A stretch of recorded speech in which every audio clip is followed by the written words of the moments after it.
درود بر شما، خوش اومدید به دومین ویدیو از پلیلیست تمرین‌های پیش از تمرین. تو ویدیوی قبلی در مورد تنفس صحبت کردیم و توی این ویدیو می‌خوایم در مورد نرمش‌های دست که باید قبل از تمرین انجام بدیم صحبت کنیم. لطفاً اگر دارید تمرین می‌کنید اول ویدیوی قبلی رو ببینید، بعد برگردید این ویدیو رو ببینید، چون ما می‌خوایم یه ریتم تنفس رو پیدا کنیم و در طول تمرین‌ها، یعنی در طول نرمش‌ها و تمرین‌های گیتارمون تا حد امکان این ریتم تنفس که همش هم با دماغ انجام میشه رو میخوایم حفظ کنیم. چند تا نکته هست که قبل از اینکه بریم سراغ تمرین‌ها خدمتتون باید عرض کنم. یکی این که چرا ما این تمرین‌ها رو انجام میدیم. یه سری مشکلاتی هست که در طول زمان ممکنه برای نوازنده‌ها و به طور کلی افرادی که با دستاشون زیاد کار میکنن به وجود بیاد. حالا میتونن نقاش باشن، کسایی که همیشه پشت کیبوردن، پشت فرمونن، یا کلا کسایی که با دستاشون زیاد کار میکنن ممکنه این مشکلات براشون پیش بیاد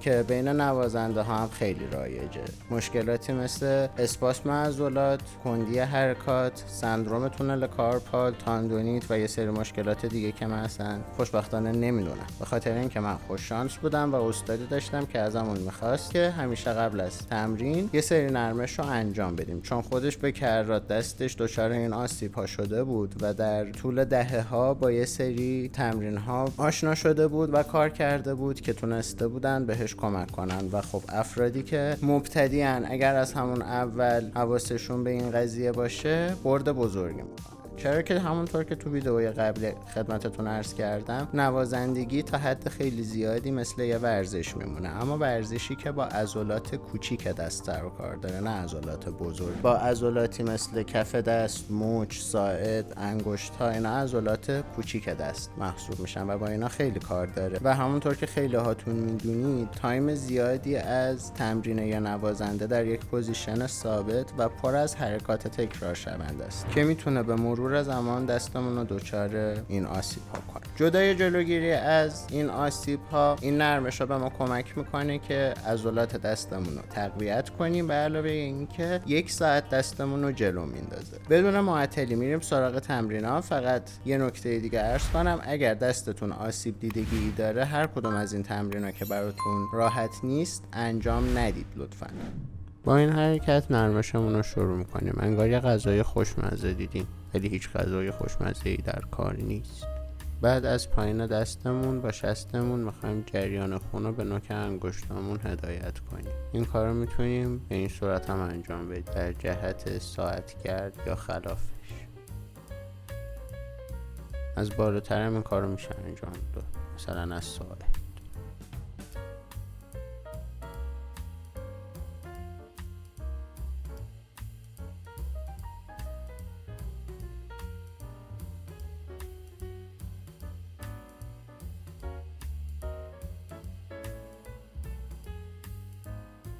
با اون یکی دستمون هم همین کارو میکنیم. این هم برای شست.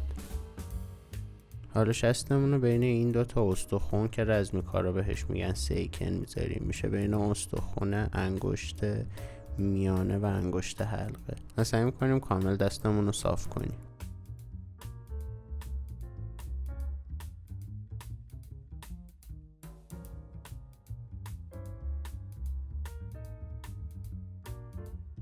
این کار رو با تک تک انگشتامون هم میتونیم انجام بدیم. فقط حواستون باشه ما نمیخوایم قولنج دستامون رو بگیریم. اصلا این کار درستی نیست، انجام ندین لطفا.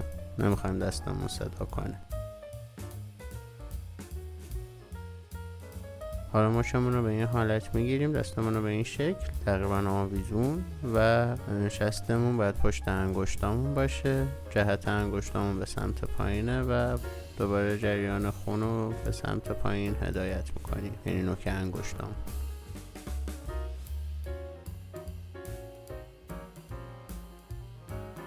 حالا با شست و انگشت میانه 2 طرف مچمون رو میگیریم و یه چرخش خیلی آروم و کوچیک برای هر 2 مچ، هر 2 دست میتونیم این کار رو انجام بدیم.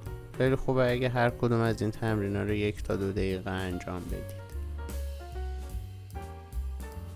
حالا این 4 قسمت دستمون رو میخوایم روی هم بذاریم و تا جایی که میتونیم به هم فشار بدیم.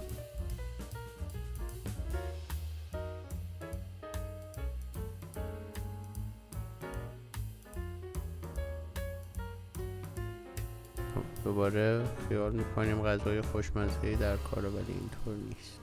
مچمون رو به این صورت میگیریم و میچرخونیم در جهت ساعت و خلافش. با هر دو دستمون هم قاعدتا باید این کار رو انجام بدیم.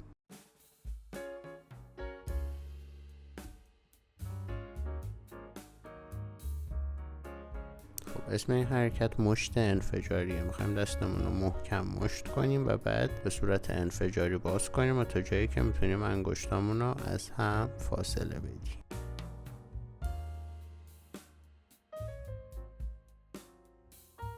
مشت محکم باز بشه به صورت انفجاری. حالا دستمون رو مثل این اموجیه میگیریم و بین دوتا انگشتامون میذاریم. این حرکت به باز شدن انگشتامون خیلی کمک میکنه روی فرتبورد گیتار.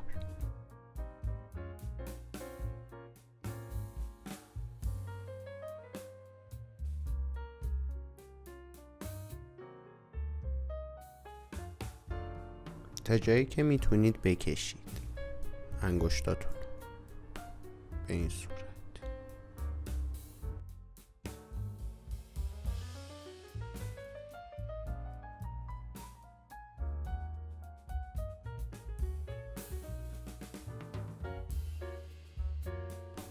حرکت بعدی برخلاف ظاهر سادهش میتونه فشار خیلی خوبی به دست بیاره وقتی 1-2 دقیقه انجامش بدید و در کنار بشکن اون فرضیه‌ای که میگه یه دست صدا نداره رو باطل میکنه. این حرکت هم تقریبا مثل رقص بندریه. دستمون رو این شکلی میلرزونیم و این کارم که تقریبا هممون میکنیم رو میز، پشت فرمون، همه جا. تفاوتش اینه که هر کدوم این حرکت ها 1-2 دقیقه حداقل باید انجام بشه. اکثر ماها انگشت کوچیکمون ضعیف ترین انگشت دستمونه. این حرکت خیلی ساده هم کمک میکنه که تا حدی این قسمت از دستمون قوی بشه.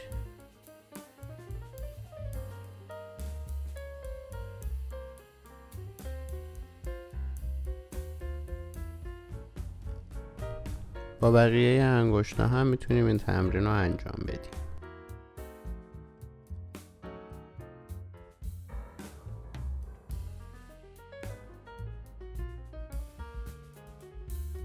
این هم حرکت خیلی خوبیه که من از جادی میرمیرانی یاد گرفتم توی یکی از اپیزودهای رادیو گیک.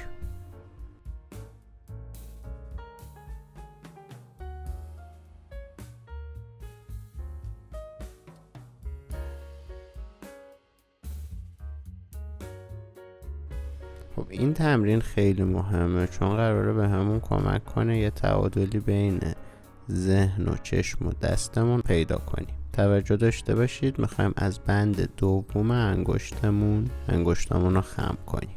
خیلی آروم این کار رو میتونید انجام بدین. دستتون رو صاف بگیرید جلوی چشمتون و به آرومی با تمرکز از بند دوم انگشتتون رو خم کنید و هر انگشتی هم که خم میکنید بقیه انگشتا باید کاملا صاف باشن. شاید 1-2 روز طول بکشه ولی خیلی ها که بعد 7-8 دقیقه میتونن این کار رو انجام بدن. خیلی هم طول بکشه بیشتر از 1-2 روز نمیشه تا مسلط بشین روی این حرکت.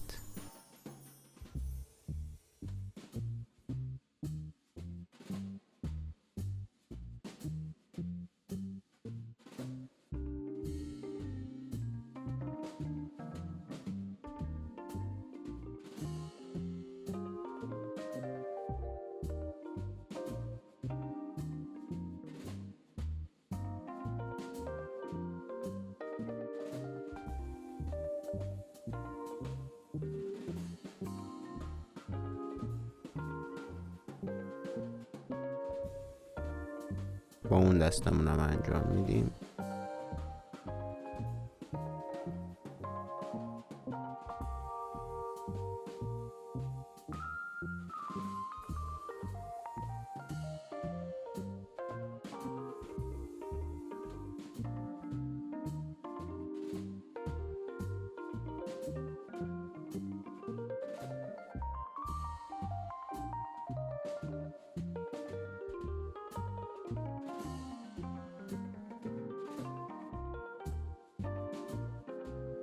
حالا میخوایم دستمون از مچ به پایین کاملا شل باشه و خیلی سریع تکونش بدیم به این شکل.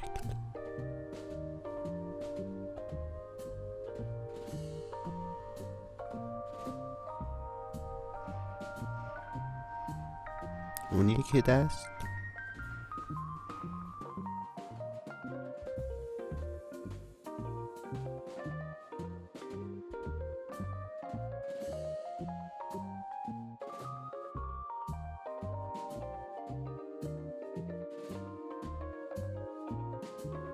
توی این تمرین میخوایم انگشتامون رو از هم باز کنیم، اما اون یکی دستمون جلوی باز شدن اونا رو میگیره و این فشار خودش خیلی به تقویت دستمون کمک میکنه.